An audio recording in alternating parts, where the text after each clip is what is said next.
All right, time in for the recording. We are ACI Course 2, Class 11, the review class on October 15, 2023. Let's gather our minds here as we usually do. Please bring your attention to your breath until you hear from me again.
Now bring to mind that being who for you is a manifestation of ultimate love, ultimate compassion, ultimate wisdom. And see them there with you. They are gazing at you with their unconditional love for you.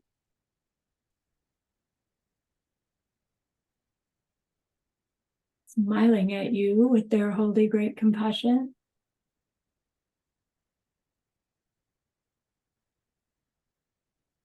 Their wisdom radiates from them. That beautiful golden glow encompassing you in its light.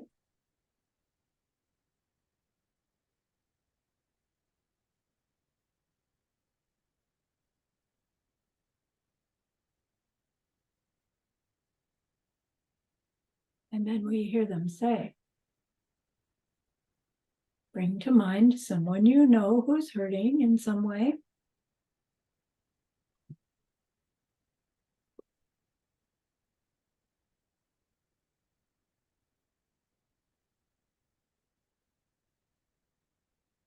Think about how much you would like to be able to help them.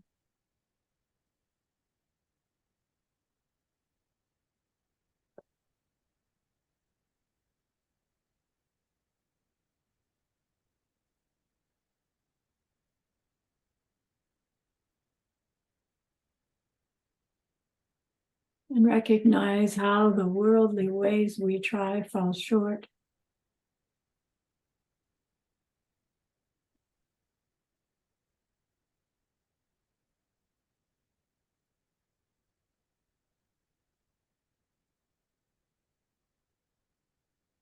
How wonderful it will be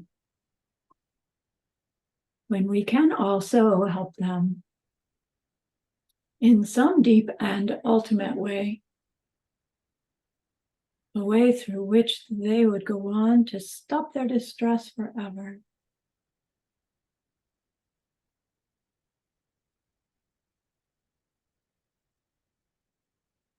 We're learning that that's possible.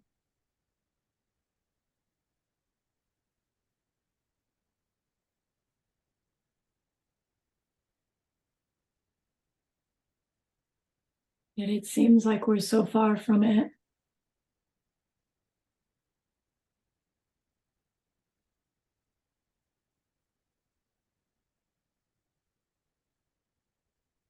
So we turn our attention back to that precious holy guide. We know that they know what we need to know yet, what we need to learn yet, what we need to do yet to become one who can help this other in this deep and ultimate way. And so we ask them, please teach us that.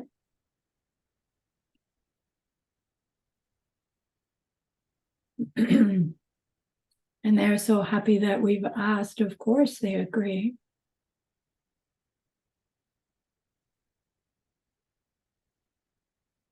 Our gratitude arises. We want to offer them something exquisite. And so we think of the perfect world they are teaching us how to create. We imagine we can hold it in our hands, and we offer it to them, following it with our promise to practice what they teach us, using our refuge prayer. Here is the great earth, filled with fragrant incense and covered with the blanket of flowers. The great mountain, 4 lands, wearing the jewel of the sun and the moon. In my mind, I make them the paradise of a Buddha and offer it all to you. By this deed, may every living being experience the pure world. Idam Guru Ratna Mandala Kam Niryatayami. I go for refuge until I am enlightened to the Buddha, the Dharma, and the highest community. Through the merit that I do in sharing this class and the rest, may I reach Buddhahood for the sake of every living being. I go for refuge until I am enlightened to the Buddha, the Dharma, and the highest community. Through the merit that I do in listening to these other teachers and the rest, may we reach Buddhahood for the sake of every living being. I go for refuge until I am enlightened to the Buddha, the Dharma, and the highest community. Through the merit that we do in sharing this class and the rest, may all beings reach their total awakening for the benefit of every other.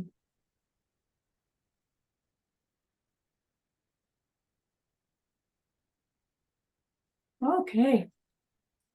So we are all the teachers and we are all the students. And we're planting seeds to reach that state of omniscience and love through which we are that being who for others can be exactly what they need to give up and take up. So homework 1, question 1 is the first final exam question. And I think that was Teacher Ale.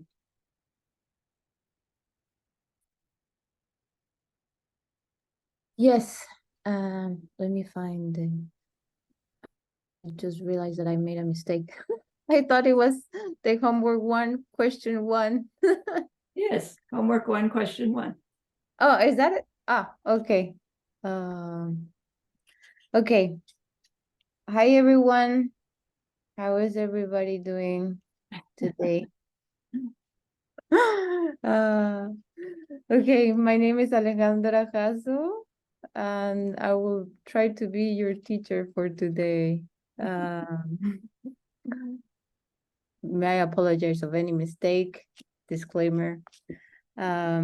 So, question, give a brief definition of the perfection of wisdom. I thank you, Gina. Of the perfection of wisdom. Because I don't want you to learn incorrectly, I will read the definition, because my teacher said once that the definition needs to be precise and accurate. So I don't want to break the lineage. So the brief definition is the knowledge of a person of the greater way. Yep. That's the long definition, and that's my question later.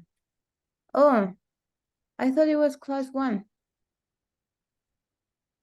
Give the brief definition. The short definition is the perception of emptiness. Yes. Okay, sorry.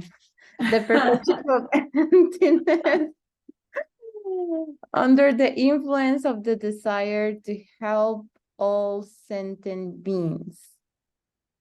And I want to ask, is that the definition? Well, I want to help everybody. Okay. So is that enough?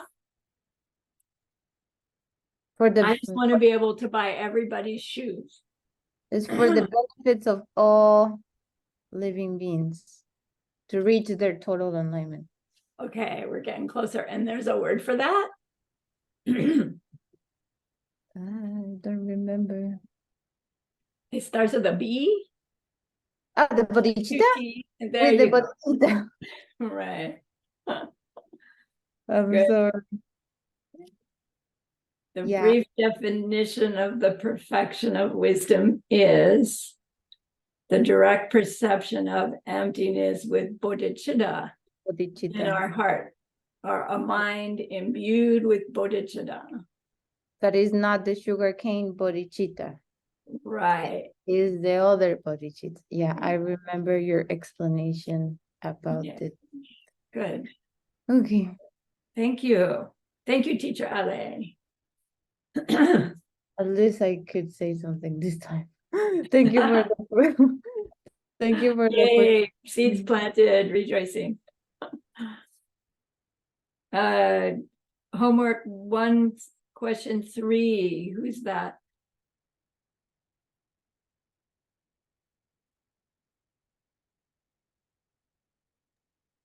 Maybe Joanna, I don't know. Okay, so it's none of us. I'll take it. So the question is, the root text of our study of the perfection of wisdom is the ornament of realizations. Who spoke that work? What are the estimated dates? So there's 2 questions there in that. Don't miss both of them. So it's also skillfully said who spoke it. So Lord Maitreya spoke that teaching to Asanga in the time frame of 350 AD. Asanga was in India, is a man living in India. Right. Okay. Next. Homework 1, question 4.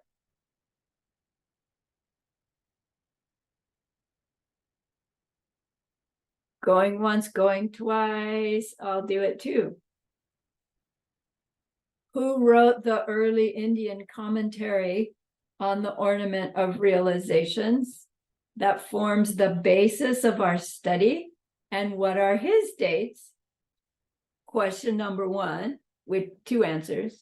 I'm going to go there first. So the Indian commentary is by Master Haribhadra. His dates are about 850 AD. Then the next question is, who wrote the Tibetan monastic commentary on Haribhadra's commentary, and what are his dates? So the Tibetan commentary was written by Kedrup Tempa Darge, and his dates are 1493 to 1568. Right, so that one question has actually 4 parts. Okay. Those are the dates that you said that we can put on the shelf. That is. Yeah, that's fine. The main thing to understand is this Kedrup Tempa Darge is not Kedrubje, the left-hand disciple of Jetsun he's like the next one down in the dates. All right, next, homework 1, question 7. That's me. All right, teacher Luisa. give the definition of the Dharma jewel and give one example each of a cessation and a path.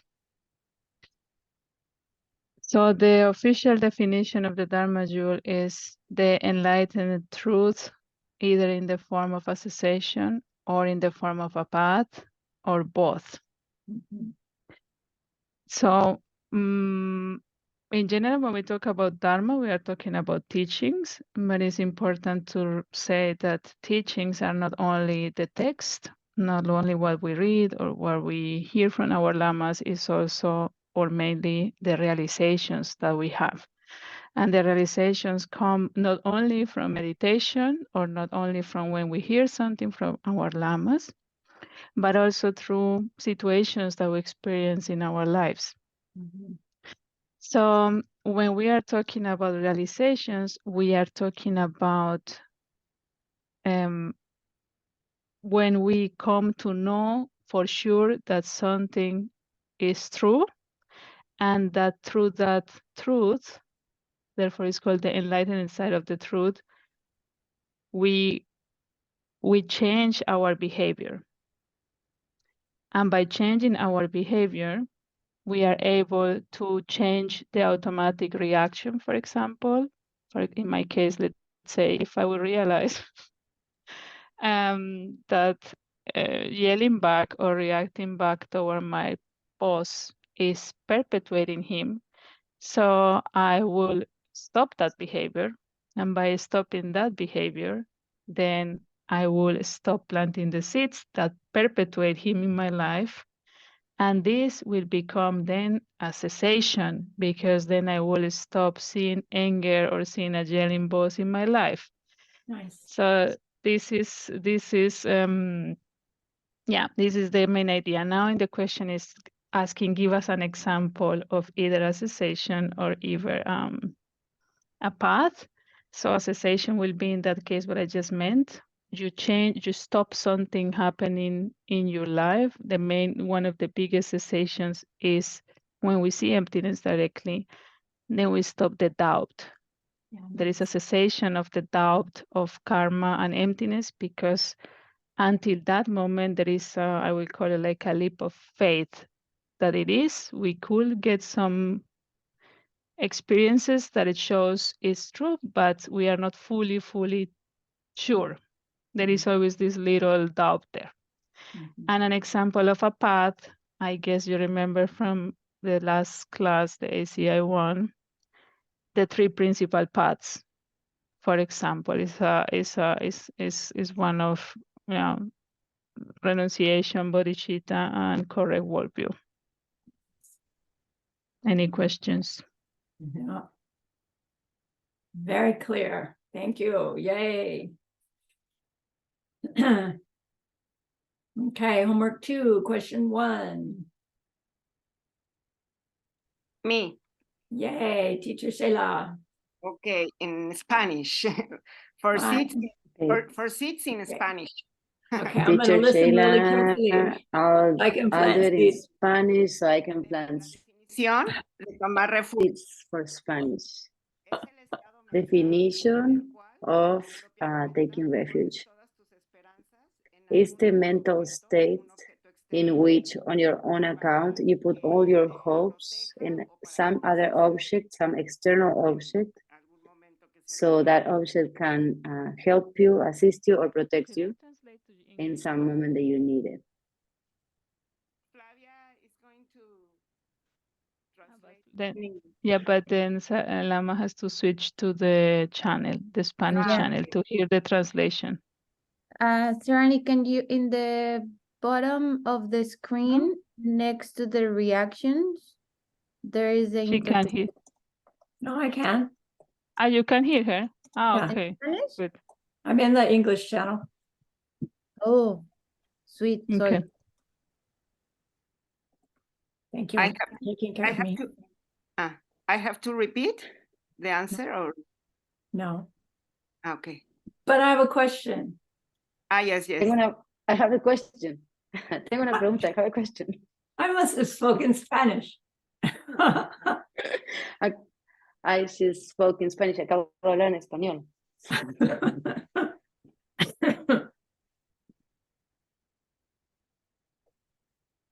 You said that I would have fear, Acabas de decir que and yo then tengo miedo, my mind on its own accord would turn to y luego mi something for mente por su protection. lado se enfoca en algo por protección, busca protección en algo. So does that mean Eso significa that if my house was on fire and que I si mi casa está recognized prendida a fuego y I needed reconozco help que necesito ayuda and I called the ice cream y parlor, llamo, llamo al camión del helado wondering if they could bring enough ice cream to put out preguntándome the si tal vez fire, pueden would traer that be suficiente refuge? helado como para apagar el fuego. ¿Eso sería refugio? No, you need to call the fire department. Why? In this example, you need to call the fighters, because the firefighters are the ones that in the apparent reality are going to help you put down the fire. You Right. need to choose the correct object Right, for the thing that you want to protect you from. right. The only certain object or safe object is the only safe object is the 3 joules. Those are the ones that can give you an ultimate refuge. So someone who has no knowledge of the 3 joules and no belief in the 3 joules, they Alguien que should no call the tiene- 3 joules? No, No, sino que- Gina says Gina, time out. Gina is saying something in the chat that Okay. if Flavia is not Sorry, talking Flavia. in this. Sorry, you have to change when you speak Spanish. You have to change to channel Spanish because the recording in the Spanish channel won't be. Thank you. Sorry. Not to worry. Okay, thank you. And what was the question? Sorry. I forget. My point is that there's a component of refuge, whether it's worldly refuge or Dharma refuge, of the belief that the thing we go for refuge can in fact help us. Okay. Right? It's that next component Okay. in refuge. The fear, the fear,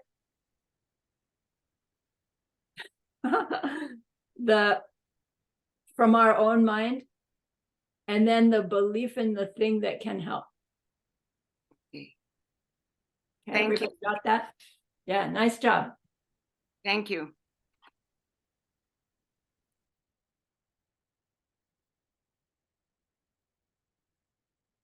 All right, are we back on the right channels, everybody? Homework 2, question 2. Me. Teacher Roxana. Yes, hi. Hello, everybody. How's everybody doing? I'll be teaching from a personal level, and I really love this question because it just touched my heart at the precise moment. So I guess karma does its things all the time that we get assigned a specific question. So it says, describe the taking of refuge, which is shared with practitioners of a lesser scope. Okay, so to answer a question like that, first you have to reflect on what is refuge, definitely, right? And why is it that we take refuge? And to be honest, I don't think I have been taking refuge as I should. So this is a very good reminder of what kind of practitioner you want to be, what scope you want to be. So it's a reflection of going back on the track Sometimes we're very tired and we think that it's good to rest, that it's good to put things on the side, that we have comfort, that we have money, that we have everything taken care of. But that is just momentaneous. Everything changes, everything goes away, everything disappears. So taking refuge is putting our faith, our belief in the three jewels, in the Buddha, in his teachings, in his wisdom, abiding by what he's teaching us, in the Dharma, in the teachings, and trying to reflect on them, trying to have a correct view, a correct understanding, trying to eliminate our ignorance, our suffering, and in the Sangha, in our holy community of practitioners. So all of this is just to awaken our minds, to try to strive more for a more positive attitude, to not neglect what's most important in life, that although we think that we might have everything solved, that we have happiness immediately, that will end. And the only thing that can save us from this suffering is to continue on the right track. So it says here to describe one of the lesser scopes. One of the lesser scopes are those who think that just by taking refuge is more than enough, that might take them away from their suffering, but it's not going to take them higher on the path. So is one, they think, I believe that they're the listeners, right, dear Lama, of the lesser scope. And they're the four destroyers, and they feel that they might be reborn in one of the births of misery, and they believe that the jewels can protect them from that. But it's not the jewels as an object. It's transforming ourselves, it's transforming our world with correct worldviews, with wisdom, with correct understanding, and trying to avoid all the ignorance and misunderstandings that we see around us and in our perceptions with our stained seats. So, and the third one is that they hope that one or more than the three jewels can protect them from their suffering. Those are the lesser scopes. The medium scopes are the self-made Buddhas. Okay. And the third ones are of the greater way. Okay. Scopes. So do you want your students to write all of that on their final? No. No. What do you want them to write on their final? Reflection. That was my reflection. That was very good. But may I just point out one thing that I just think was misspoke? You said practitioners of the lesser scope are listeners and enemy destroyers, and that's that their state of enemy destroyer arhat would be their goal. So technically, when we're talking about those of the lesser path, let's not include when they reach their goal. Okay. Okay. So the listeners and then the self-made Buddhas that you spoke of, right, have that fear of the lower realms, and they have faith that the three jewels can guide them to avoid the behaviors that would lead to a lesser rebirth. And they have that thought of their own accord, and they have the belief that one or more of those three jewels will in fact help them in that way. Okay? Avoid the non-virtues that could lead to a lesser rebirth. is the refuge shared with practitioners of lower scope. So nice. Well said. You gave us some nice insight. Thank you, Johanna. Next one is homework 2, question 6. Anybody? I will take it. Describe result refuge. Result refuge.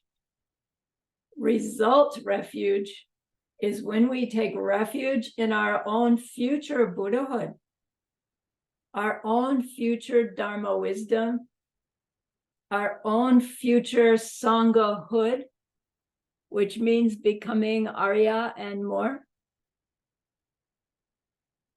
And our mind takes that spontaneous hope that one of those 3 jewels, as attained by you in the future, will help you. And it's quite confusing when we're early on in our Dharma understanding. But as we grow our seeds in understanding, it'll be astounding when you reach that aha, that, oh my gosh, I really can take refuge in my own future Buddhahood. And how that influences our sense of identity and possibility. And so we don't do it until it is the mind of its own accord turns to that when we're in need. When our mind of its own accord is still going to Buddha, Dharma, Sangha, then we do causal refuge. But someday, result refuge will come clear, which is why we get to hear about it in course 2, because now those seeds are planted and they're growing. Hooray. Okay, homework 3, question 1. That one's mine. It asks, give the detailed definition of the greater ways wish for enlightenment. I think I've told you before that my test-taking strategy is when I'm studying, I think of the hardest questions that I'm probably going to get. And just before I go to take my test, I study those really, really hard. Like I take a mental picture of it and the answer. And then when I get the test, I go through the test and find it and then do it first. And then the rest of it, it's like, oh, phew, that one's done. This is one of those. So give the detailed definition of the greater ways wish for enlightenment. So first of all, recognize it has a first and it has a second. And inside the first, there's 2 things. And inside the second, there's 2 things. So that'll help us. So first, it's that main mental awareness belonging to the greater way. So the main mental awareness of a Mahayana person, which is focused on achieving total enlightenment for the benefit of others. That's always one phrase. Total enlightenment for the benefit of others. And which is matched with a state of mind associated with it, the aspiration to achieve total enlightenment.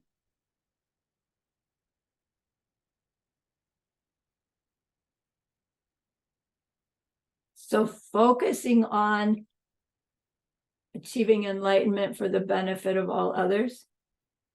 And secondly, aspiring to actually do it. Those are two parts of that main mind. Then secondly, it is a knowledge belonging to the greater way, which acts as a door for entering the greater way, and which is included in the activity side of the standard division of the two of you and activity. So the two parts of the second one is the knowledge of a greater way practitioner through which they actually become a greater way practitioner. And it is included in the doing side, the activity side of method and wisdom. Okay, so when we get it in our mind, we can more clearly get all the parts of this definition.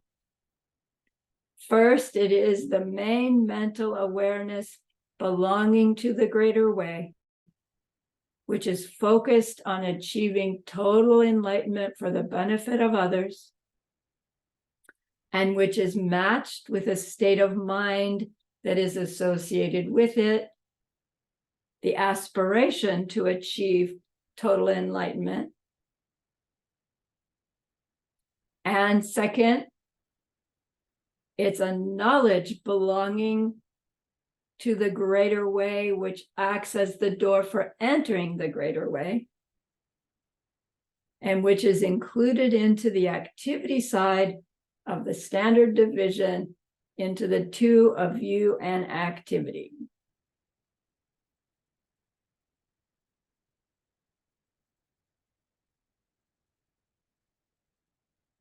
Okay, now guess what? The final asks you for the short definition. I just realized I have it in my notes. So study this question really hard. And then you'll be surprised that the actual question is, what's the short definition of the wish? Which is the wish to reach total enlightenment for the sake of all sentient beings. Right? So be prepared for the hard one.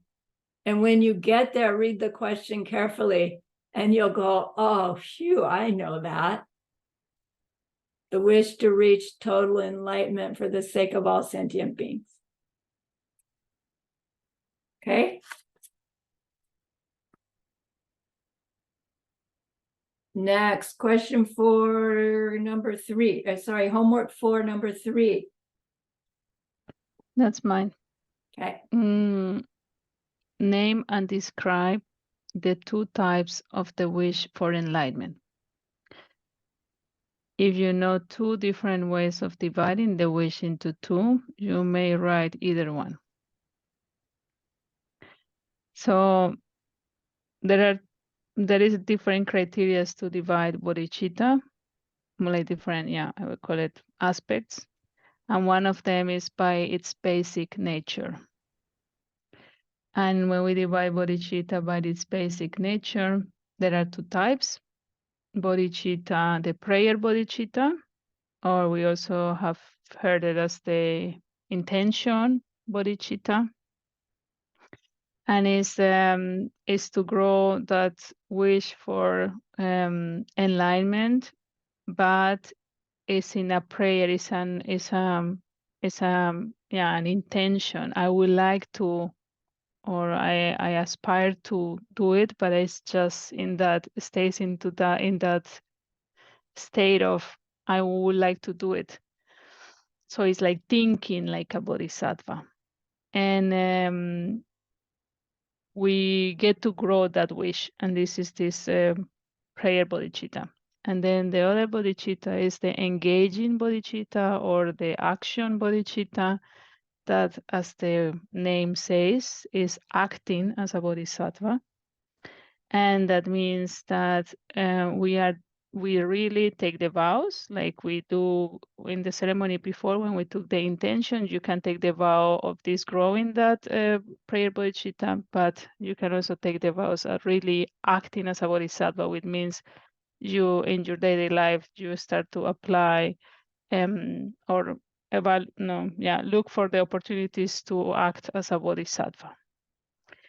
There is another division, but I have to say I didn't understand, and it's deceptive bodhicitta and ultimate bodhicitta. They are also divided by basic nature. It's the same aspect, basic nature, but it's another way of dividing. I know what is ultimate bodhicitta, or I can repeat it, is the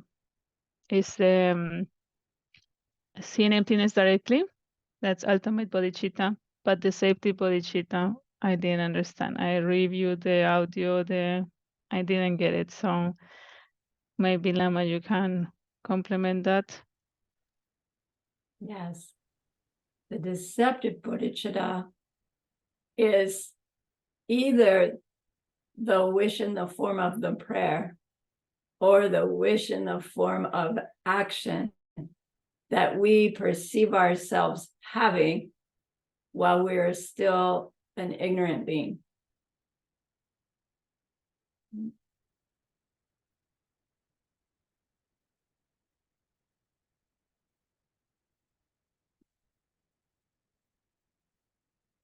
Good.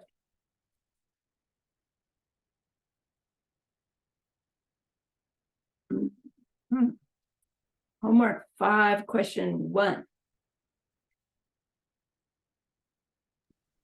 It's me. Okay.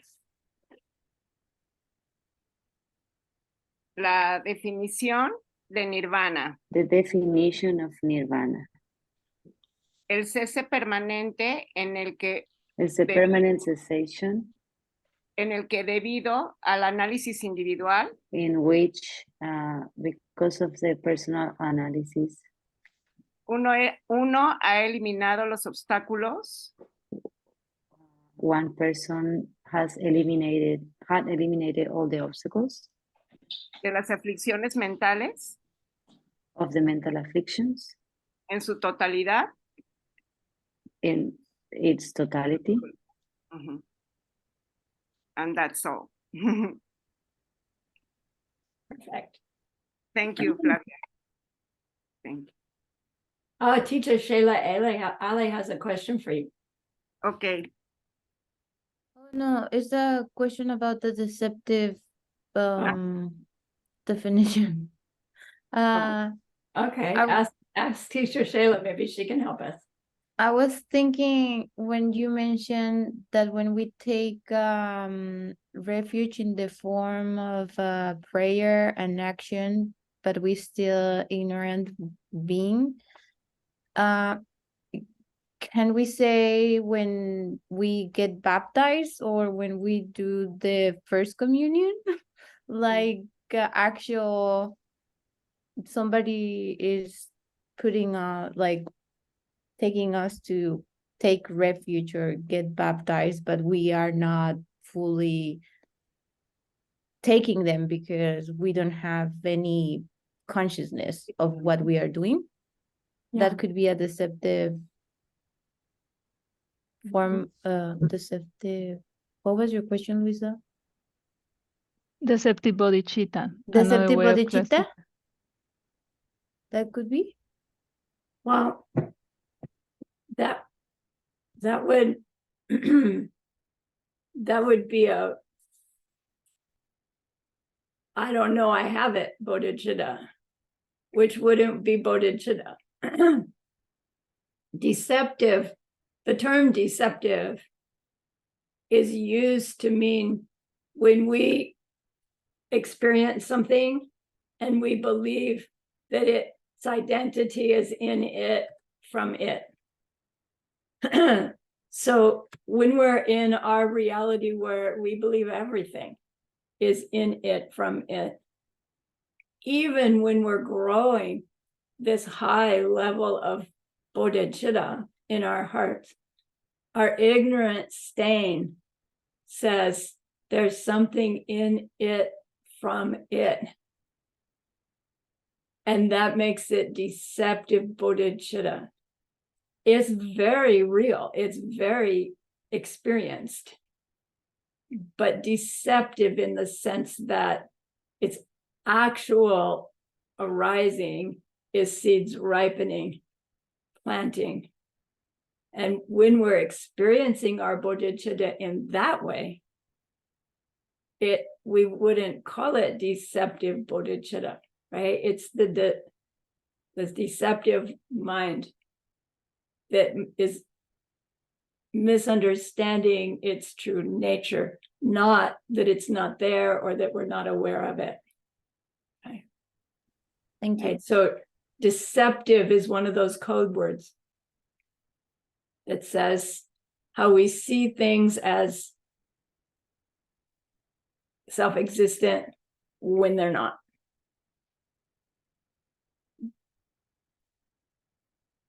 Okay.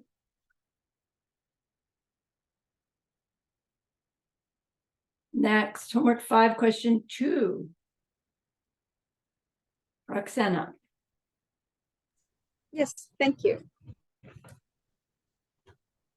Okay, it says, what does individual analysis mean here? Okay, so it's referring to a person's realizations of the 4 noble truths or the 4 realities of the area. And something that I really liked and discovered is that when we talk about the 4 noble truths, these truths are considered facts only for those who are noble. So that's why they're called the 4 noble truths, because they are directed for noble people. So I find that very, yes. Does that mean you have to be a king or a queen or a prince or No. princess? No, definitely not. Are those who are on the path, who are following the Buddha's teaching, those of the greater scope, who are really trying hard to become enlightened for the benefit of all living beings. They're sons and daughters of the Buddhas. So as long as you're on the Buddhist path, you're one of the noble ones who sees the 4 truths. That means the 4 Arya truths are different. They're the same, remember? They are. The same. Just that they, after you become, you see emptiness directly, then they become the 4 Arya truths. Right or wrong? Right, that's correct. And so you're making the distinction that we would call them the noble truths until we've seen them directly. Right. All right, I'll buy that. It caught my attention that it says that truth are considered facts. They're only facts for those of us, okay, who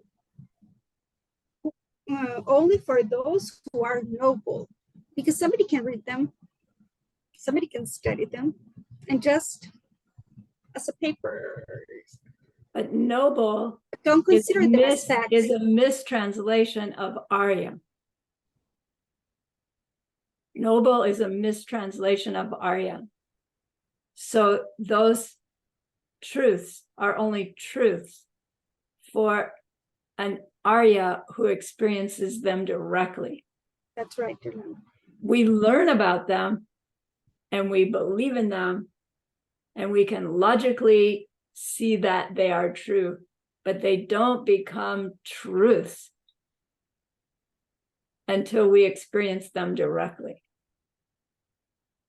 What does that have to do with the individual analysis? Okay, well, it goes by 4 parts of the 4 Arya truths, or the 4 noble truths. It goes, the first one is the truth of suffering. Okay, that means that all existing things is suffering. Mhm. We have physical suffering, we have pain, we have mental suffering as well. Everything is impermanent. It begins, it ends. Everything is subject to change. And just life evolves with so many dissatisfactions all the time, different types of moments. So that's the first one, that everything's suffering. That's what the Buddha said after he. And so you're saying that the individual who sees emptiness directly is the individual that has these individual realizations afterwards. That's right, Mama. And it's because of those Seeing emptiness individual realizations. That's what's meant by the individual analysis. That's right. Good. He Okay. experiences everything, I would say, in such a manner that he's getting such an insight just by living it, Right. perceiving it, I guess just being there. Right. And then how does that help? Why do we need Right. to know that in the definition of nirvana? Nirvana is just stopping our afflictions, our mental afflictions, Right. okay? But it won't take us further on the path. It's just a cessation of our mental afflictions, but Right. we won't be able to stop all the suffering of all the living. But what's the connection between the individual analysis and reaching the end of our mental afflictions? Understanding the cause of suffering, understanding that we can put an end to the suffering and going on the right track so we can achieve enlightenment. But first we need to reach the direct perception of emptiness. Right. Perfect. Got it. So did everybody get that? The answer is the individual analysis means experiencing those four noble or Arya truths one by one after seeing emptiness directly and knowing them to be true, as Roxana explained. Right? You don't have to say how it fits into nirvana, but think it. All right, nice. Thank you, teacher Roxana. My pleasure. Questions, homework 6, question 1.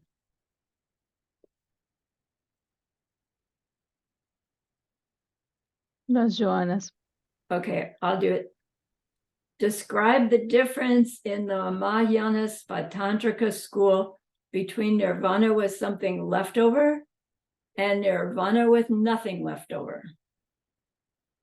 So nirvana with something left over means that we reach nirvana in a given lifetime, but we still have the physical body and the seeds of that human lifetime to go through until they finish. And those seeds are stained with ignorance. Those seeds, some of them are negative seeds. So we still have these suffering parts to deal with, but our mind, our state of mind is free of mental afflictions and any seeds for more. So nirvana with body and lifetime yet to go. Then nirvana with nothing left over is having attained nirvana in that lifetime and reaching the point where that lifetime ends, that body dies. We no longer have those suffering parts that we were inhabiting. And we have nirvana with nothing remaining. Although the answer key says there are still some negative karmic seeds left, which are the ones that are the obstacles to omniscience. So then the next question is mine. There is a kind of nirvana called nirvana which does not stay. What is the meaning of the phrase does not stay? So we learned that reaching Buddhahood does also have a state of nirvana, but that nirvana neither stayed in samsara, meaning it didn't have a suffering body left, and it didn't stay in nirvana, and it didn't stay in samsara, meaning when we reach the nirvana of Buddha, our Buddhahood, we didn't reach the nirvana with something left over and then the nirvana with nothing left over. We just went scooting all the way to Buddhahood, right? We didn't stop and pause at nirvana. We reached the bodhisattva bhumi in which there's no more mental afflictions or seeds, but we're still scooting right along to ending our obstacles to omniscience. And so reaching Buddhahood includes nirvana, a nirvana which doesn't stay. It's not like those others. Okay, it didn't stop as nirvana with a human body left, and then end that human body and be in the nirvana state, and then go on to become Buddha. It just, so a Buddha does not stay in either the lower nirvana or in samsara. Sorry, Lama, one question, but to become a Buddha, I need to stop my mental afflictions and then You will stop stop or your remove my seeds for obstacles to omniscience. Yes. So how, I don't get, how is it that I don't just end my mental afflictions and stop the obstacles like this and then I go to nirvana? It has this period, so I am still a human and Right. You are in the process of transforming yourself. And you do reach a state on your way to your goal of Buddhahood that is free of mental afflictions. But we don't call that reaching nirvana that you hang out in for a while. And it's then because of the original intent. My original intention, I was in Original the intent. greater Yeah. scope, and yes. then okay, good, Yeah. thank you.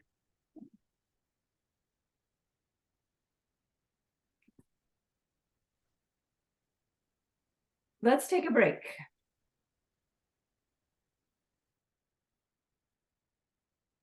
I will pause my recording.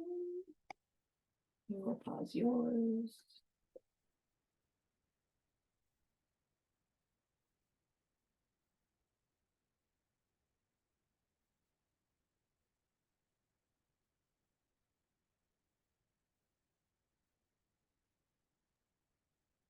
Did Joanna inform you that she's sick, Emma? I don't No? think so. I'm sorry to hear. Okay, I thought she asked me to tell you that, but she didn't ask me to tell you that she was sick. She Oh. told me that to thank you for your teachings. I thought she wrote you. Okay. No. She's really sick. Because she's not here? that she's not even able to get online to say she wouldn't be here. Or if she thought she did and forgot, which is probably more the case. Or maybe she forgot today is the review class. I don't know. Maybe. Anyways, I will tell her Yeah. or Okay. see how is she doing tomorrow. Yeah.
Okay, are we back? We have 3 out of 5.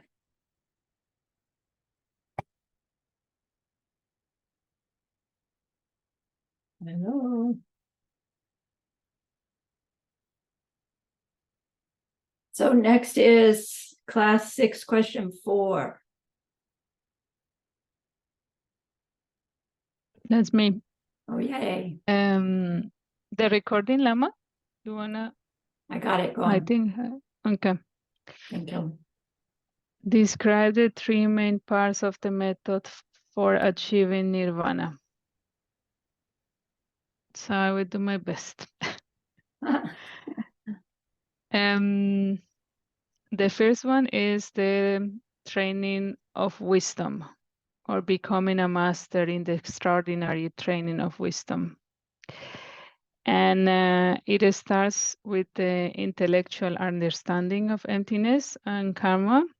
And supposedly as we grow that, we study more and then we practice, then that intellectual understanding is going to grow.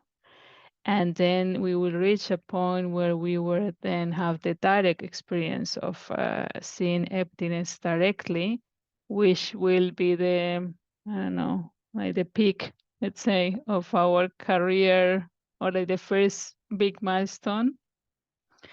And then because of that, before, when we were understanding intellectually, we were changing our behavior. No, this is the idea. We understand about karma and emptiness, then we start to make different choices. And when we reach the direct perception of emptiness, then of course, now there is no doubt. We still see the reality as coming from itself, but we know we are wrong.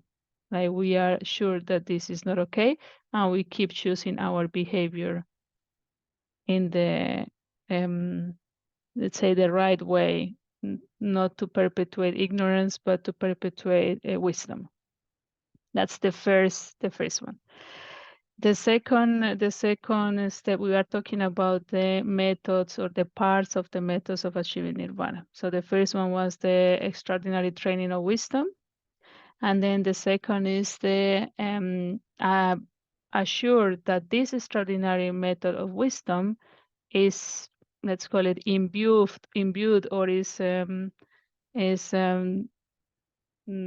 wrapped by morality and meditative concentration.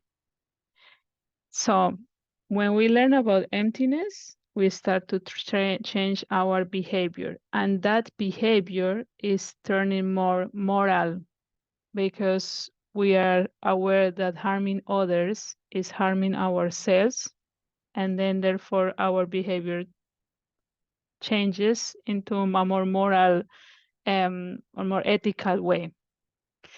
And then the meditative concentration is when we are in meditation, what we are training our mind to is to be able to focus on an object. And then also they develop that ability, the Chechen, the ability, that kind of alarm that tell us you are in the object, it a bit like sloppy, or you are not really alive in the object. Why do we want that? Because when we get out of meditation, we need those two tools, that to be focused on the object and also some alarm that tell us, hey, careful, you are out of the object. So we realize that we are not in the behavior that we should be. Like during the day, we are more hours of the day outside the cushion. So we need to develop those friends to accompany us during the day to tell us, hey, careful, you are going to lie again, or careful, you are going to yell back, or careful, you are going to eat one more chocolate that you should not. And I guess, or this happens to me, I have that voice many times. I just ignore it. But it's there, which is bad, but it's there. So just that you keep in mind. And so we have to, this gave me a bit of more, I don't know, deeper understanding why meditation is good. I am not a good meditator or like zero meditator. I don't like meditation. And then to kind of bring this awareness now, yeah, okay, I need this mind training to be able during the day to be more aware. So I just wanted to give you Nice. that also, maybe it helps you. And then the third step or the third part is that you get used to those realizations that you gain, for example, when you had the direct perception of emptiness.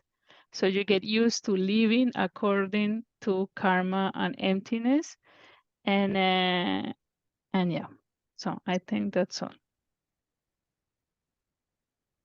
Yeah.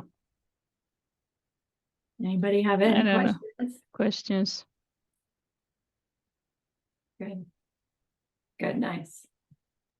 Thank you, Lisa. Thank Very you. good. Okay, homework 7, class 1. Me. All right. Ok. Muy bien. ¿Por qué es importante identificar el objeto que negamos? Why is it important to identify the object we deny? Revisamos una frase de Shantideva We check on a phrase from Jantideva, que dice, hasta que puedas encontrar which lo que pensabas que says, estaba ahí, until you can find the thing that you thought it was there, nunca podrás comprender lo que no puede existir. you will never be able to understand what is it that cannot exist. Entonces, si no sabemos cómo se vería So un if objeto, we don't know, how does it look, un the objeto, wrong object or the object that we deny? un objeto autoexistente, si es que existiera, A self-existent object, if that could exist. no sabríamos qué sería su vacuidad. O no We sabríamos. couldn't tell what is the emptiness of that object. Entonces, tenemos que saber qué es lo que estamos negando. So we have to get to know the thing that we are negating. And that's it. Nice. Thank you. Anybody have questions? I just have a comment. Okay. I just realized that it's good that, or not good, I mean, Joanna is today not there. So the rest of the group, we all speak Spanish. so we can understand everything that you're saying because the translation is in the other side. So when Joanna listens to this, she's not going to understand. We all here understand Spanish. That's funny. I know that, like, I'm the only one who doesn't. I just think that's ironic and fabulous, and I'm rejoicing in it. Yes.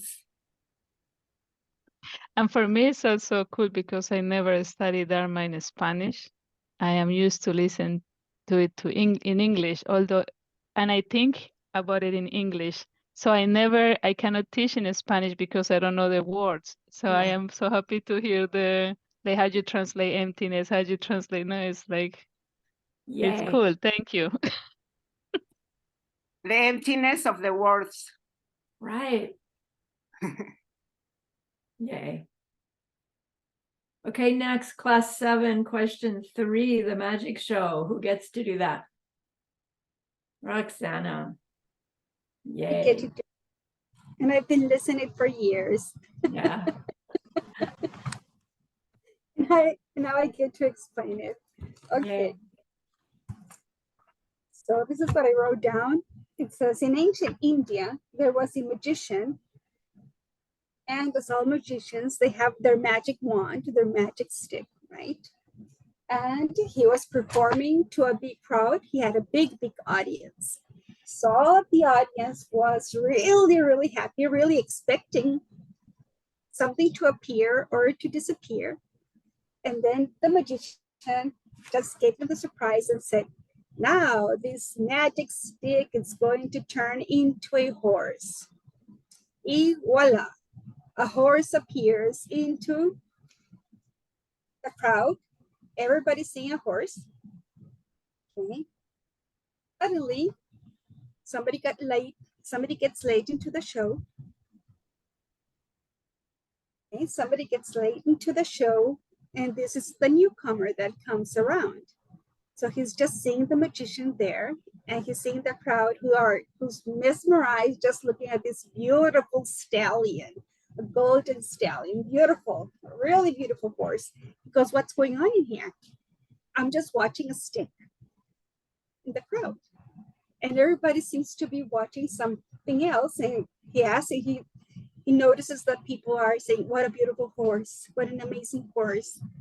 And so what's going on there is that everybody was under a spell. Okay. And the newcomer notices that they're under a spell. So there are three types of people in this example: the magician, the audience, and the newcomer. So the audience are the people who still haven't seen emptiness directly, whose minds are still stained with ignorance, okay, who are perceiving something that is outside there, that it's not. It's a deceptive reality, okay? The magician is somebody who has seen emptiness directly already, knows what is deceptive reality, and knows what is, can we say, real reality? Or Yeah. and the newcomer is, let me see, a person who is under the direct perception of emptiness. So he's seeing everything as it is, happening simultaneously in time, in movement, in objects, in everything. So what I have, the magician is an area, okay? The newcomer who's under the direct perception of emptiness, and the other ones are just normal, simple people living an experience. So give us those three using the term whether or not they believe in the horse that's there or not. Hmm. This is what I think, okay? It's like subject-object interaction. Something's happening in the three spheres right there. Right. And it's happening so quickly, so fast. Ripening seeds, 65 per minute. And those are still ripening, 65 per minute. So we are influenced by a deceptive reality that we believe that things are out there. Right. While the area, while the area, the area and the one who's seeing emptiness in that moment, okay, they are under an ultimate reality already, so different from us.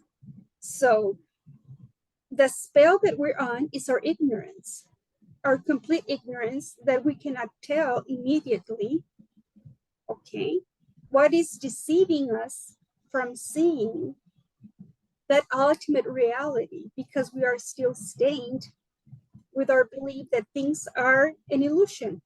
Right. Right. So you're saying that the audience under the magician's spell is like ordinary beings under their disease of ignorance.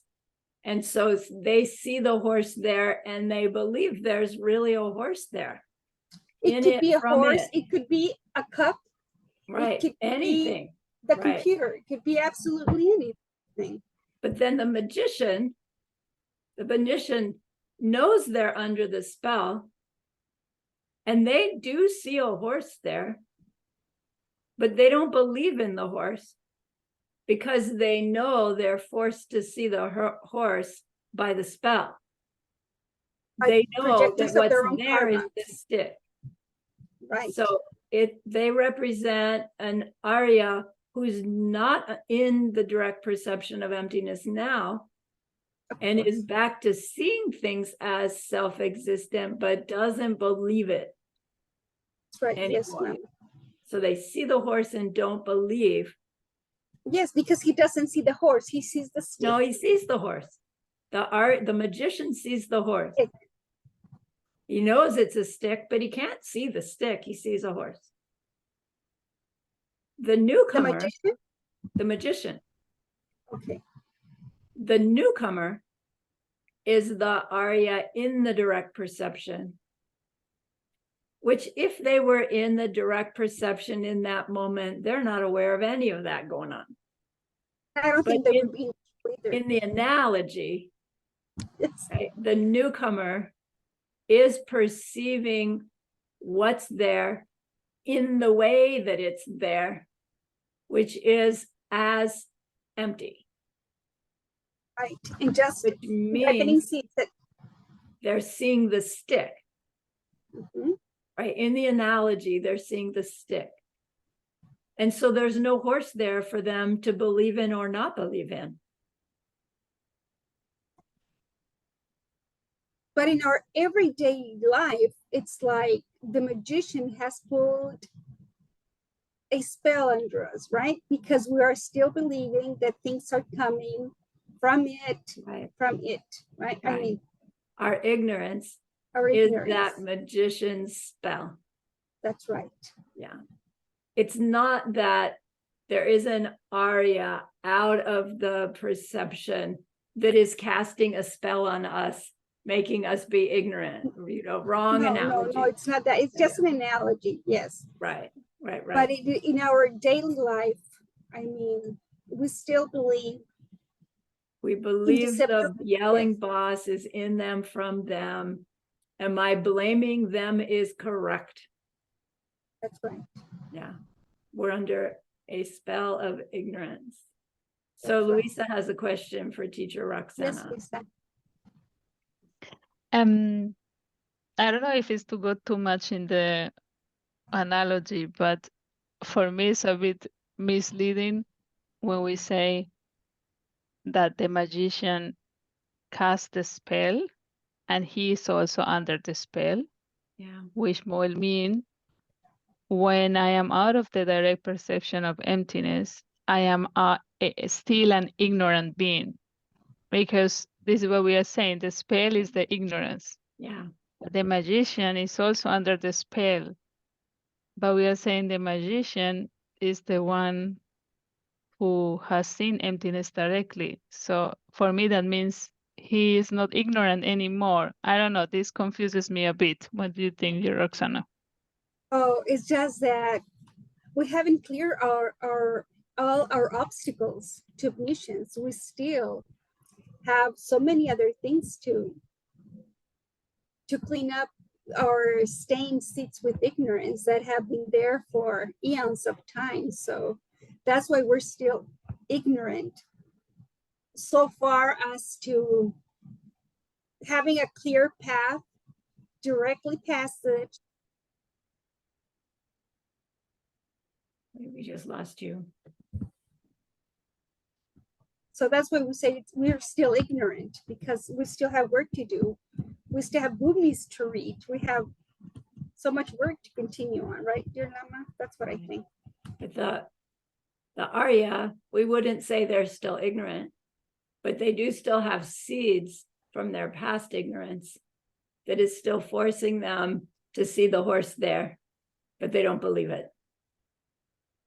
Okay, so you're right. You know, when you dig into the details of the metaphor, there's some limitations there.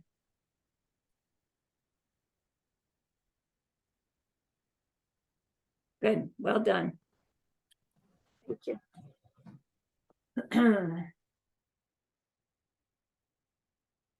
Next one is answer key 8, question 6. That's Joanna's. Joanna's? I'll be Joanna. Write out the reasoning.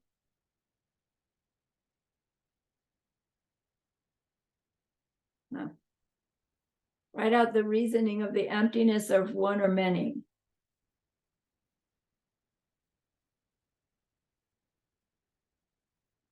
Consider the 3 knowledges: basic knowledge, path knowledge, the knowledge of all things, comma. They do not exist really, comma, because they exist neither as one thing which really exists, nor as many things which really exist. Right? Those are the 3 statements. Consider the 3 knowledges, our topic, our assertion about them. They don't exist really. And our reason, because they don't exist as one thing that really exists, nor do they exist as many things that really exist. And you get extra credit if you add, they are, for example, like a reflection, like an image in the mirror. That's all you need to know about that part of the 3 knowledges, that part of that syllogism. Then we go to class 9, question 2. That's me. But we kind of need to know what the question before was in order to answer it when you get it on your final. So remember this sequence. We check the consider the 3 knowledges. They don't exist really as one thing, and we decided, well, how do we decide for sure whether the 3 knowledges exist really as one thing or exist as many things? And so we said, let's check out why they don't exist really as one thing. So we made that second syllogism. Consider the three knowledges. They don't exist really as one because they have parts. So then this question says, let's confirm this proof too. Why is it true that if something has parts, it cannot be one thing which exists really? So now the punchline is to say, what does it mean to exist really? If anything existed really, it would mean it exists independent of anything else. And within the anything else, it would be independent of its parts, right? Would be part of that. So to exist really means as one whole independent thing without relying on anything else, which would include without relying on its parts. And when we check our experience, do we ever experience something entirely as a whole thing? We can't see both the front and the back of anything.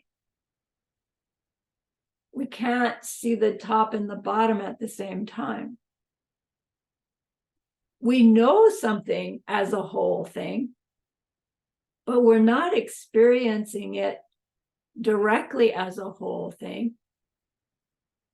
We're experiencing pieces. And then our mind comes up with the whole pen that I can hold and write with. So if we can't experience a whole thing without having the sensory information of all its parts to put the whole thing onto, the whole thing can't exist in and of itself independent of those parts.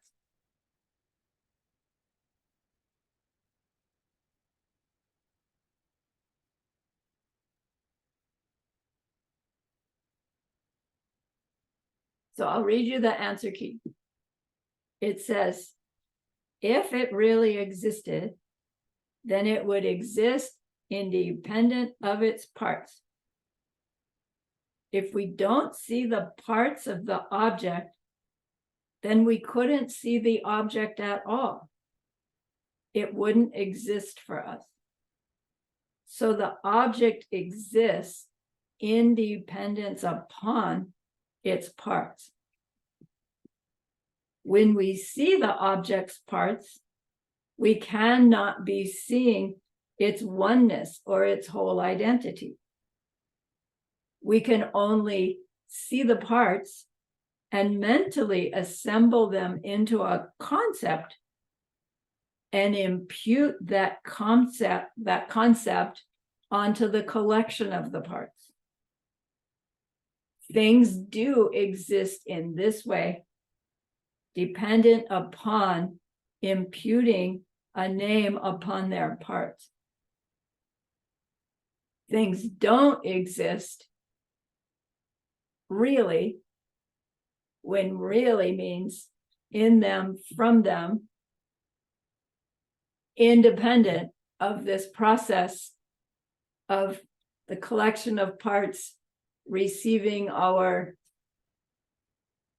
imputation of its whole, our projection of its identity.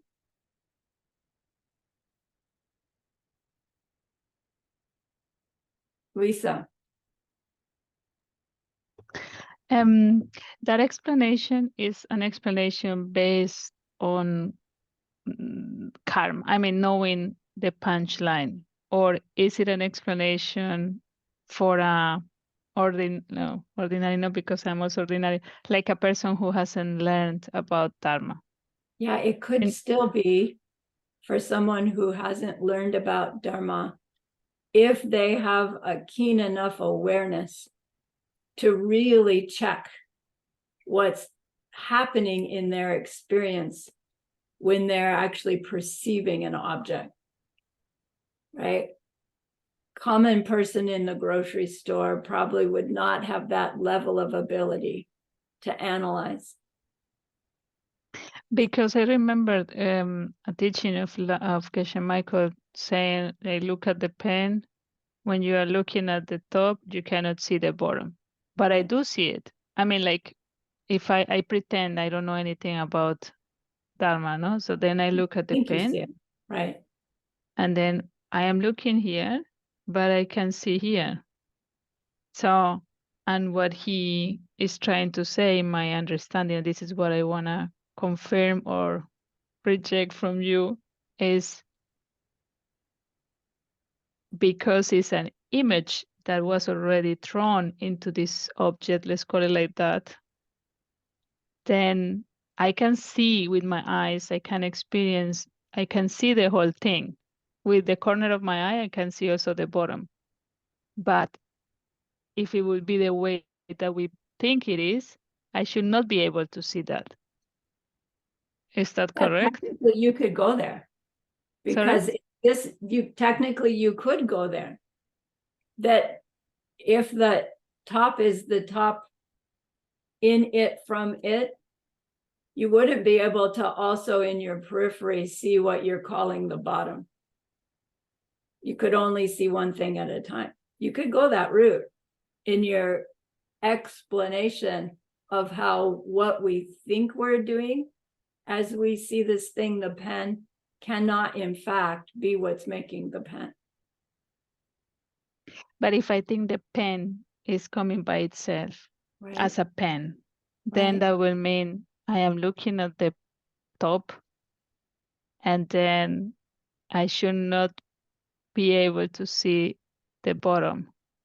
Well, I don't know, I am confused. yeah, like keep chewing on it and use the consider this pen. If I can see both the top and the bottom, that means it's a whole pen independent of the top and bottom.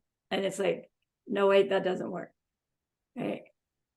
And keep working on these different conundrums Okay. to Thank show you. ourselves that what we think we're doing as we experience things is not consistent with how we actually experience things, especially when you've got more than just me there. Right? Which part, right? Okay, I'll do it again. Like I'm looking at the front of the pen. And if you were here with me, you'd say, no, I'm looking at the front of the pen. So even if I can see both the front and the back at the same time, which one's which? Here's the But top. then, If you were and seeing both the top and the bottom in order to see the whole pen, then when you look at this, you wouldn't say, oh, that's a pen. But all you need is this much information, right? Or this much information, maybe. Which means the pen isn't dependent upon its parts for the pen. It's dependent on something about our minds that say it's dependent upon its parts.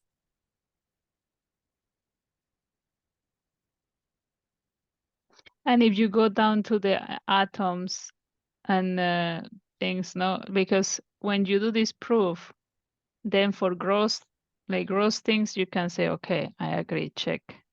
But then you start to go in quantum physics and so, And then you say, okay, there is the atom, that is the undivisible particle, so it doesn't have parts. And then comes this explanation of Geshe Michael that the atoms are not touching, and then what part of the atom is touching the other, Right, so they do have parts. the left side and the right side, and this. So that they can come together and make me. Whereas But if no, they because then didn't there have will be parts, overlap. right? It would be if they didn't have parts, you know, me would be that one little atom.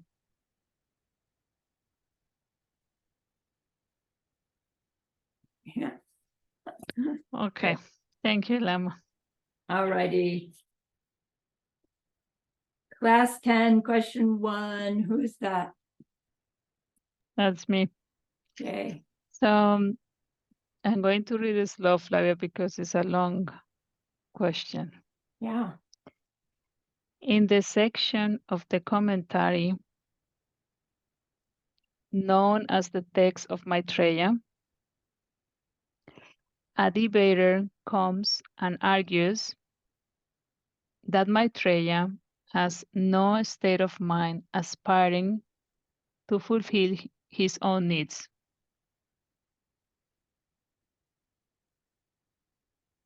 So he has written the ornament of realizations only for the sake of others. Perhaps the debater is assuming that Maitreya is already a Buddha. If he does assume this, what mistake has he made?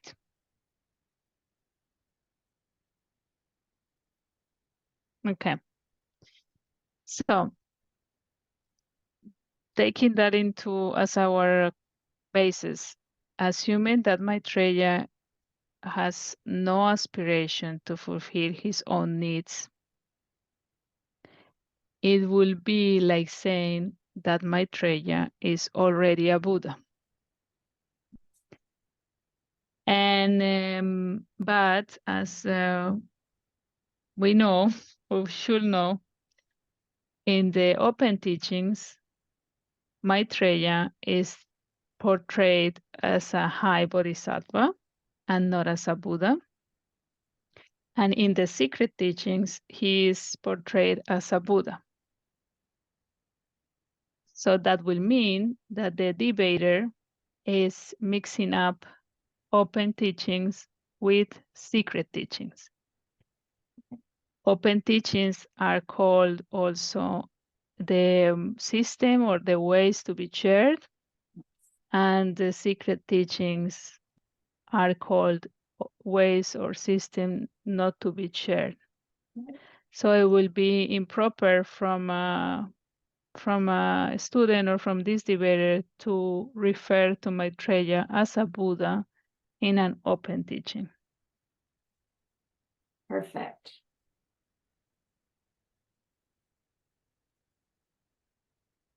Bravo.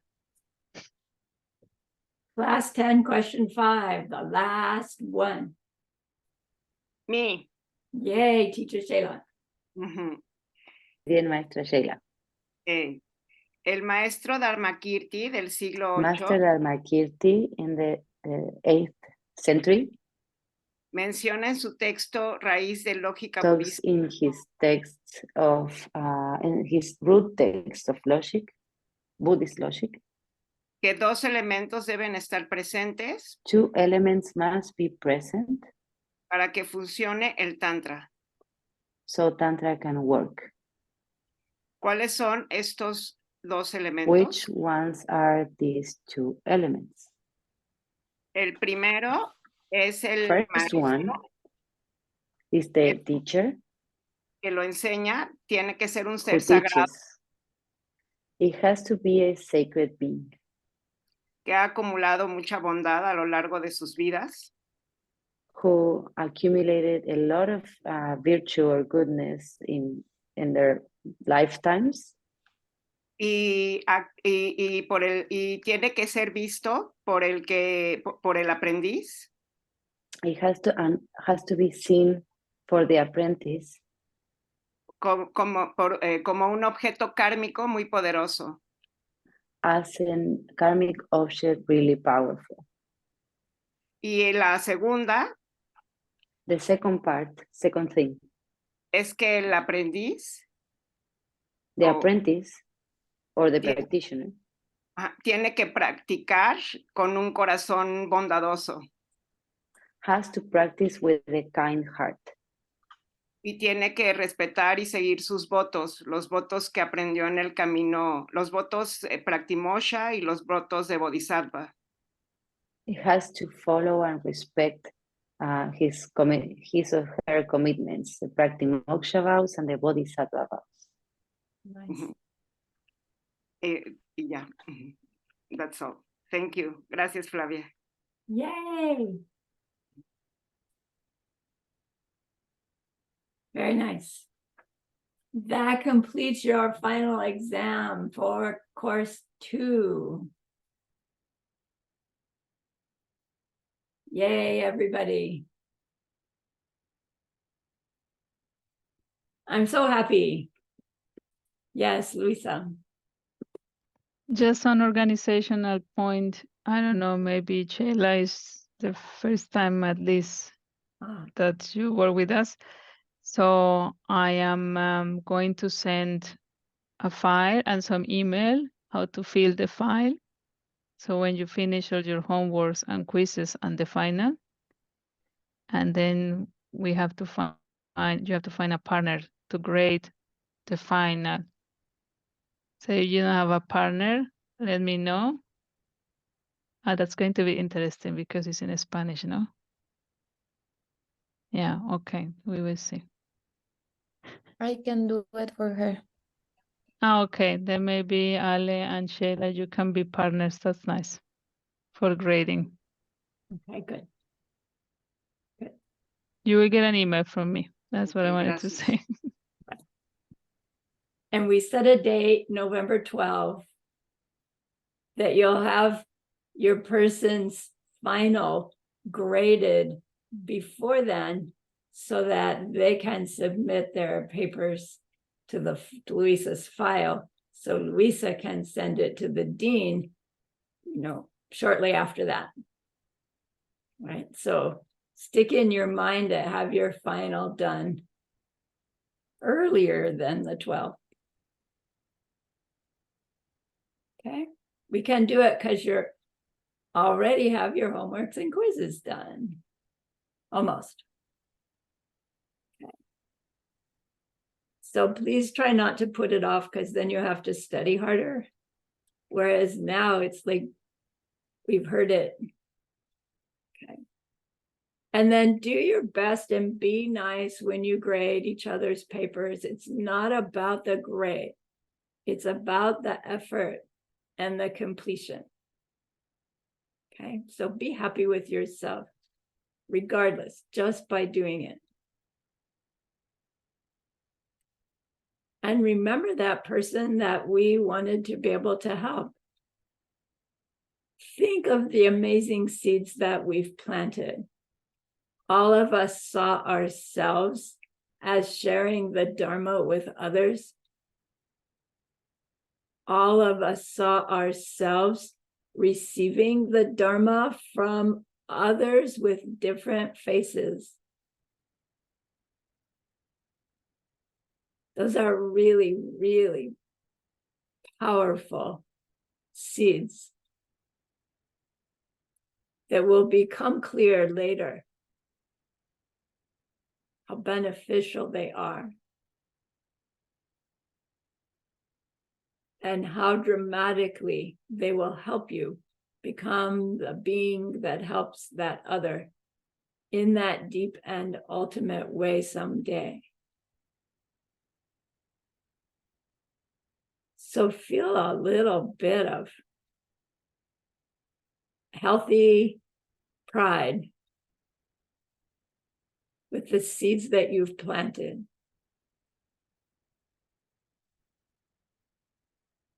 And think of this goodness like a beautiful glowing gemstone that you can hold in your hands.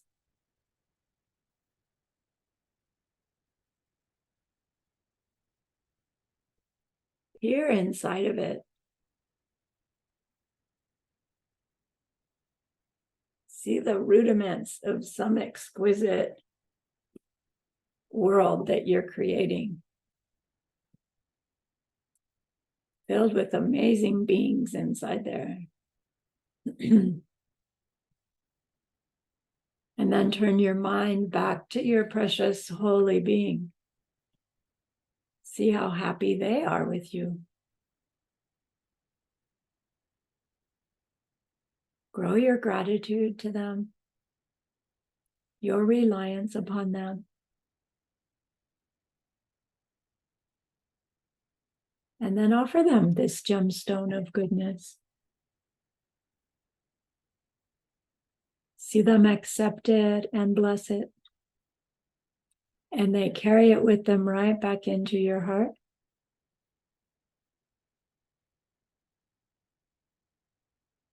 See them there, feel them there. That love, that compassion, that wisdom tingling inside of you. It feels so good, we want to keep it forever. And so we know to share it by the power of the goodness that we've just done. May all beings complete the collection of merit and wisdom, and thus gain the two ultimate bodies that merit and wisdom make. So use those 3 long exhales to share this goodness with that one person.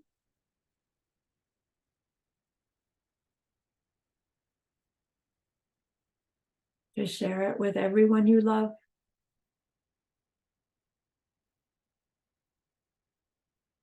To share it with every existing being everywhere. Even that nasty boss. See them all filled with happiness. Filled with loving kindness. They don't know what's come over them.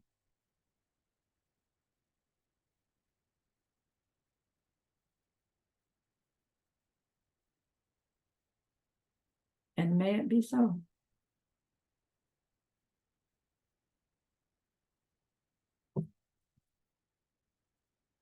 Okay. Thank you again for the opportunity. Yes. Maybe today is our last class from this course. So I want to take the opportunity to also thank you, Lama, for starting from 0 with us. I know this is very basic for you, but still you do it for us to help us complete the basic courses. And I'm very grateful for that.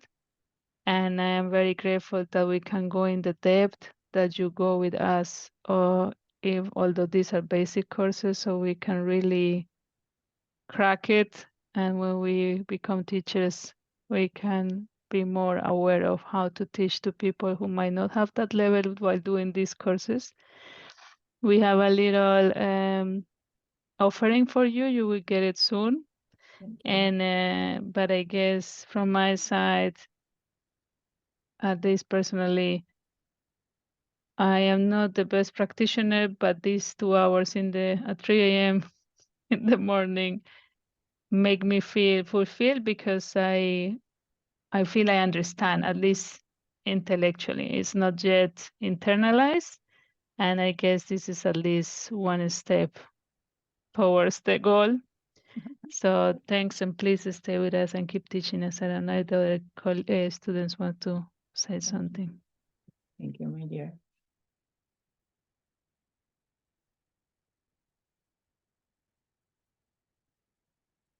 Thank And you. from Joanna, I should say also, please stay and keep Okay. teaching us. That she sent me when she was sick. Okay. Thank you, everybody. Okay, dear Lama, love you. Okay, I Peace love out, you. stay safe. Bye-bye. Bye-bye. Good Thank night, you. everybody. Bye bye. Bye.